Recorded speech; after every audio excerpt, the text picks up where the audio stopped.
திருவண்ணாமலை அண்ணாமலையார் கோவிலில் கார்த்திகை தீப திருவிழா கொடியேற்றத்துடன் தொடங்கியது. விவரங்களை செய்தியாளர் சதீஷிடம் கேட்கலாம். சதீஷ், முழுமையான விவரங்கள். சிவராஜன் வணக்கம். நினைத்தாலே முக்தரக்கூடிய திருவண்ணாமலை அண்ணாமலையார் கோவிலில் திருக்கார்த்திகை தீப திருவிழா இன்று காலை 5:45 மணி அளவில் துலா லக்னத்தில் 64 அடி உயரம் கொண்ட தங்க கொடிமரத்தில் கொடியேற்றப்பட்டு கார்த்திகை தீப திருவிழா பிரம்மோற்சவம் தொடங்கியது.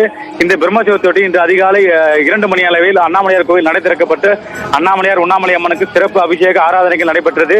இதனைத் தொடர்ந்து தீப மண்டபம் அருகே பஞ்சமூர்த்திகள் விநாயகர், முருகர், அண்ணாமலையார் என ருத்ர தாண்டவமாடி குடிமரம் அருகே எழுந்திருந்தார். இதனைத் தொடர்ந்து 5:45 மணி அளவில் துலா லக்னத்தில் சிவாச்சாரியர்கள் வேத மந்திரம் முழங்க அண்ணாமலையாருக்கு அரோகரா என்ற பக்தி முழக்கம் வானுயிர ஒலிக்க சிவாச்சாரியார்கள் வேத மந்திரங்கள் முழங்க 64 அடி உயரம் கொண்ட தங்க கொடிமரத்தில் பிரம்மோற்சவ கார்த்திகை தீப பிரம்மோற்சவ கொடியானது ஏற்றப்பட்டது.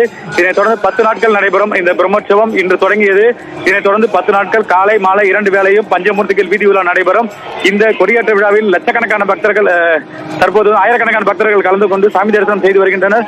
மேலும் இந்த தீப திருவிழா முக்கிய நிகழ்வாக வருகிற நவம்பர் 26ஆம் தேதி அதிகாலை 4 மணி அளவில் அண்ணாமலையார் கோவிலில் பரணி தீபமானது ஏற்றப்படும். அதனைத் தொடர்ந்து அன்று மாலை கோவில் பின்புறம் உள்ள 2668 அடி உயரம் கொண்ட மலை மீது மகாதீபம் ஏற்றப்படும். இந்த மகாதீப நிகழ்வை காண தமிழகம் மற்றும் வெளி மாநிலம் வெளிநாடுகளில் இருந்து கிட்டத்தட்ட 40 லட்சத்துக்கும் அதிகமான பக்தர்கள் கலந்து கொள்வார்கள் என எதிர்பார்க்கப்படுகிறது. அதற்குண்டான முன்னேற்பாடு பணிகளை மாவட்ட நிர்வாகம் மற்றும் இந்து சமய அறநிலையத்துறை செய்து வருகிறது. இன்று இந்த கொடியேற்ற விழாவை காண கிட்டத்தட்ட 5000க்கும் மேற்பட்ட பக்தர்கள் திருவண்ணாமலை சுற்று வட்டார பகுதியில் குவிந்துள்ளனர்.